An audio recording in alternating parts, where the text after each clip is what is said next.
Welcome to this Lincoln STEM ecosystem or LINC presentation on STEM-related careers. I'm Kelly Porter, Manager of Communications at Lincoln Electric System and Chair of the LINC Career Connections Work Group. Today we talk to Cleve Reeves of BVH Architecture. He is an architect who will talk about all the different types of architecture and what education is needed. Cleve, we now turn it over to you. Thanks, Kelly. Hi, everybody. Like Kelly said, my name is Cleve. I'm a partner with BVH Architecture. We are an architecture firm in Lincoln, Omaha, and Denver, which is where we have our three offices. And we do a lot of building design and construction. Myself, I work a lot with schools, but we also do a lot with offices, churches. We do a lot of historic restoration and a lot of fun projects around the area that you'll see some slides of here. What I want to do today is just give you a kind of an introduction and an overview of what it's like to be an architect and an interior designer, which is the two main categories of people that we hire. There's about 60 of us on staff altogether, and we like to have a lot of fun along the way too, as I hope you'll see. So first of all, what do we do? Well, obviously we work on buildings. This isn't one that we did, but some friends of mine did. It's a sky bridge between two towers in New York City, if you recognize it. And it's one of those fun projects where not only is it a bridge that connects as a way to get people between these two towers, but you get to swim in it. How fun is that, right? There's all these crazy things that happen out in the world, and somewhere there's an architect and an interior designer that's part of figuring out, how does that work? How does the structure hold that up? What does it really look like inside? What are the tile patterns, the paint colors, the material finishes? What are you looking at as you walk through this space? What do you see outside? Who's seeing inside? All of those things are questions that we're wrestling with every day on all of our projects. Sometimes we get to have fun like this, although this is probably a once in a lifetime type of a project. And sometimes it's the same kind of problem that we've solved a few times, where we can bring those past solutions forward to our clients too. This is a historic building in France, the Palace of Mirrors. It was a cutting edge idea a few centuries ago, where the room would be surrounded with mirrors so that when people were inside, the room felt much bigger than it is. There's a lot of restaurants today and places like that that use that same concept, but it was cutting edge of its time. Speaking of cutting edge, many of you may know of Frank Gehry, an architect and artist. Most people think his buildings look more like sculptures than the traditional building, but they are true buildings as well as a work of art. One of my partners built his own house a few years ago, maybe a little bit tamer than what Frank Gehry would probably do, but he had a lot of fun and it definitely fit his personality as well. Even the original McDonald's would be considered architecture. In fact, I believe it's been called historic and labeled by the National Park Service as something that we cannot tear down because it's so significant as architecture and for the culture of our country. And even the Memorial Stadium. Many of you have probably been to games there. Hopefully we can see a crowd like this there again soon. That is definitely architecture. We've done several projects there, both on the inside and outside. And that experience that people have when they're coming and going there is, again, part of the equation, not to mention, how do we hold the building up and what does it sound like inside? Those are all things that we wrestle with as we're thinking about how we put the design of a building together, whether it's a new building or a remodel or addition. So some of the concepts at work that we think about, some have been with us for a long time and some are really new, like cutting edge stuff that's coming out because of the technological developments that are happening in the world today.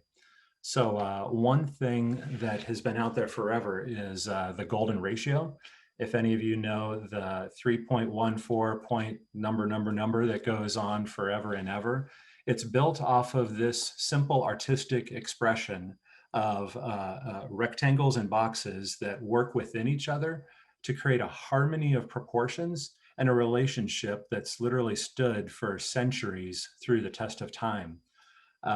This is a concept that, as you can see, worked in ancient Greece, but it also is something that came from nature. If you don't have to look very hard to see that same kind of spiral proportion in the nature of the cosmos with the galaxy, or even flowers that you might see outside around Lincoln. Believe it or not, the lattice work of the Eiffel Tower in Paris is derived off of those same proportions. If you look at those squares and boxes and the overall rhythm that's within this, it's all going back to that centuries old idea of the golden ratio. Now, a little bit newer version of that, this is called fractal design. And so the structural system behind this, believe it or not, relies on a lot of those same concepts of old. But today we have computing technology that helps us to think through all of those relationships in a new way. I could go off the deep end explaining how the math and the physics behind this works, but it's a cool building, and that's really what we want to have fun with in this session. Another project that I think is pretty interesting, this is the Reichstag in Berlin. Not a project that we did, but a world-renowned architect named Norman Foster. It's an addition to this historic building. You can see the dome on top there. And what they wanted to do was create a new intervention in the historic fabric of the building. And what happens here is those spiraling walkways that go around are a way for people to look at the mirrors in that center cone, and they're looking down literally at the government as they're deliberating. So it would be like the Nebraska State Legislature with a spiraling walkway above it where everyone can watch the legislators at work. So the people are truly watching is the message that this architecture is trying to deliver. So who might want to become an architect or an interior designer and have this kind of fun? Well, it's usually people that want to think a little bit differently. A lot of times it's people that, like myself, have a background in art, but also like math or science. You don't have to be really good at math and science. That's sometimes off-putting to some people. I was the kid that was probably better at art and then learned how to be good at math and science because of my passion and drive and energy. Our design process looks a little bit more like this squiggle that's on the screen right now than the straight line a lot of people probably think it would be. What we do is called the design thinking process. There's a lot of classes in schools that work through these processes. For us, it starts with listening. We have to understand what our clients are thinking and what their aspirations and hopes are. We do a lot of research. We want to understand what's been done out in the world, or whether the structure will really work, or what do the people who are going to use the building really want to see out of that building. Then we go into an explore phase where we do a lot of sketching, a lot of model building, a lot of iteration, if you will, to really think through what is the best solution going forward. Then we test it. We start putting more finite models together. We might even do a mock-up of what the room may look like or a piece of the building may look like. We resolve, and it's phrased resolve because we're both thinking and rethinking as we go through that. And that what we're doing is putting together the documents that a contractor will actually use to build the building with. That's usually drawings and specifications, but sometimes it's a model or working with a fabricator to really think through something unique. And then we finally get to the execution stage where we work hand in hand with the contractors and the subcontractors to build the building. So I talked a little bit about iterative design. So if you're one of those people who, like me, you love to draw, to build, and to create, this could be the right kind of profession for you. Architecture and interior design were people who do a lot of synthesizing of information. So if you're interested in a wide variety of subjects, but you don't really want to go into one or the other, a design profession like architecture and interior design really helps you to pull a lot of different things together. And that can be pretty cool. If you like to learn new things and be up for constant challenges, this is definitely a profession for you to think about. Some of the skills we absolutely need, the 4 C's, if you will, people who communicate effectively, people who like to work with others and collaborate, Critical thinking, trying to think outside of the box and think about those things that really make sense or those things that may not make sense and need to be challenged and rethought. Those critical thinking skills and problem solving skills are absolutely important. And then of course, creativity. And creativity can be a lot of different things. It can be the person who likes to sketch on the blank sheet of paper, or it can be those people who really just like to contribute to that sketch and say, you know, maybe if you did this, we could have a better outcome by pushing that wall a little bit left or opening that door the other way. That's all part of creativity. That's not a one size fits all. Of course, technology is a big part of what we do now. Sustainability and green design is foremost in our thought process with the energy issues that we have of our day. Lincoln recently had some blackouts because there's just not enough energy across the country. So one of the things we're doing in this program that you see here is called Cove Tool. What it does is allow us to study a variety of factors of how we can influence the building design, whether it's how tight the exterior envelope or skin of the building is in terms of air infiltration, letting light in and out, which can cause heat gain and heat loss in a building. How much lighting or lights you put into a building, because that drains power, of course. How robust the heating, cooling, and ventilation systems are. Those can be a big energy load on a building, which then results to the grid. Even how many computers are in the building or how many people. Each one of those factors plays a significant role in how much energy that building is going to need. And so what you see in this little animation here is a computer software that lets us adjust each one of those factors as you see the cursor going up and down the screen. And then it helps us rethink through all of the permutations and options and what the eventual energy usage of that building will be. So definitely doing a lot more by computing power than the old paper and pencil for the calculation side of things in the profession. And then the images on the right are just looking at those heat gain and lighting abilities, depending on how big or small the windows are in a building. Another thing that's important in our profession is attention to detail. Obviously, our clients are very concerned about what the bottom line budget is going to be. And so we're watching that every step of the way so that we make sure that we deliver a building for them that fits their budget. But then on the right, you even see some construction drawings of what it looks like for a brick wall to come together with a metal stud wall at a window.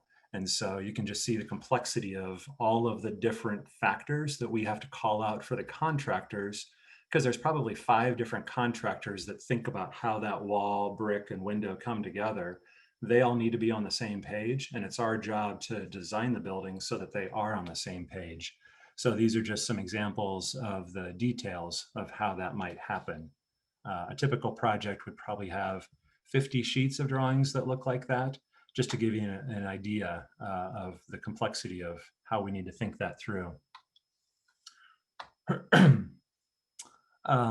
So what does it take to become an architect or an interior designer? Typically, you might start straight out of high school, either going through an associate's degree or straight into a bachelor's degree. The associate's degree will give you a good jump start and let you test the water, so to speak. If you want to become a licensed architect or interior designer, you do need to have a bachelor's degree at a minimum for an interior designer and a master's degree as an architect. There's just that much education that's needed that you either need 4 or 6 years of education for those 2 different career paths. The University of Nebraska has a great program. I happen to teach there once in a while, but there's plenty of other good schools around as well. Of course, there's both residential and commercial sides to our profession, and some of us do cross over. I've designed a few houses, even though I'd say most of my work is on the commercial side. But those who design homes get to have a lot of fun, and you get to know your clients at a little bit different level when you're working on those. Whether it's houses or the commercial side of offices, schools, restaurants, Building codes and thinking through the materials research, assemblies, how everything comes together is important. And as a couple of my colleagues, Zach and Janelle, are working on here, you can tell collaboration is definitely part of the process every step of the way. So what do we do every day? Well, this is actually a picture of our Omaha office where we do have shuffleboard laid out on there for when we need to take a break. When we're hard at it, we're creating and developing ideas of what that building will look like and how it will work. We're working on the models and drawings, like I mentioned. We're researching the materials to make sure that it's the right brick or the right drywall or the right window system for whatever project we're working on. Like I said, we're managing those budgets to make sure we hit what our client needs us to. We're working on the construction side. We're going out to job sites, working with contractors side by side in terms of how the building comes together. Of course, we have to manage the business to make sure that we're running a good business, and we're always learning. One of the nice things is that people are always innovating and coming up with new materials, new ways to put buildings together. And so there's a continuous learning process that we enjoy going through as well. Some of the similar occupations that actually a lot of my friends who went through architecture school, some of them dabbled in a number of these different arenas. Concept artists and set designers, Hollywood and the animation studios hire a fair amount of interior designers and architects. Video game designers have become really in demand these days. My 11-year-old already thinks that's what he wants to do. Of course, I'm trying to convince him otherwise, but we'll see how that works out. Event designers, fashion design. You can work with facilities departments at schools or universities or offices. Within the city, there's architects who think about just the city and its design. They're usually called city planners and urban designers. Construction management, where you might work more on the construction side. Some of the sales representatives for the bricks, the drywall, the windows, a lot of them happen to have been architects or interior designers that just enjoyed the research and that side of things so much that they went on that career track. You can write, you can do specialty design for lighting, acoustics, etc. And there's specialized tracks for landscape design. This is just a short list. There's a lot of different career paths that we can take once you have that base education under your belt. So just a little sampling of what we do at BVH here. This is some of the analysis we did for a new elementary school. So you can see it started with pre-kindergarten, went up through kindergarten, first grade through sixth grade. And what we were studying with this particular diagram is how the students here are going to flow between those centralized resource, specialized education, intervention spaces and the classrooms. This school had a very unique educational model where the kids, even at the lower levels, move around more than staying in their homeroom. So it helped us create a fun and dynamic environment. Part of what we studied there, because the students are moving around so much, is what the walls of those spaces on the interior looked like. And so we got to work with a local metal fabricator, and we created these custom metal fabrications that replicate the solar system. It has Braille there in a way that helps the students to learn Braille. It has math expressions, the topography or kind of the geography of their particular location up near Wisner. And then we have one with languages that says hello in every language in use in the world today. So what you're looking at here is a look down that hallway. You're looking at the solar system panels. If you look beyond those kids, hopefully you can make out kind of the paths of the planets and the planets there. And what that does is to create a real dynamic environment, but the teachers actually use that as part of their classroom curriculum where they take the kids out and say, okay, we were studying the solar system today. Look at how big Venus is compared to Mars, compared to Earth. Do you know where these are in relationship to each other? And from what I understand, the kids even create some art projects on each one of these throughout the year, where they're literally using the building as a teaching tool. So that's kind of fun. Just another view of that. You can also see inside some of those specialized resource and intervention rooms. And then this is the library for that school. Created a bunch of little nooks so that the kids could get together. They had a really unique program where some of the older kids teach the younger kids reading lessons throughout the year. And then this is what the front door of that school looks like. A little different than the typical school, and that's part of the fun. For those of you who might know of or use any of Huddle's apps, we did their office development here in Lincoln. They were another fun client because they wanted to have a lot of fun with what they were doing. Not only did they have a lot of sports themes with lockers and balls and those types of things throughout, but they also used all of that sports material. They also used those sports materials in a lot of different unique and fun ways. This is a shot of their cafeteria, which overlooks most of the city of Lincoln. It's a really cool view if you can get up there sometime. They usually have ESPN and all of those channels playing 24/7 up there from what I understand. This is Arch Rival. It's a local advertising agency, and they wanted an office environment that was very unique to them. They wanted to reuse a lot of the materials in this old warehouse building, but they also had a lot of fun ideas for things that they needed to have in terms of a central wall, which would hold their kind of collection of curiosities, or there's a German word called Wunderkammer for that. And it was that the Wunderkammer is literally the start of museums in the world. So they have their own museum inside this ad agency, if you will.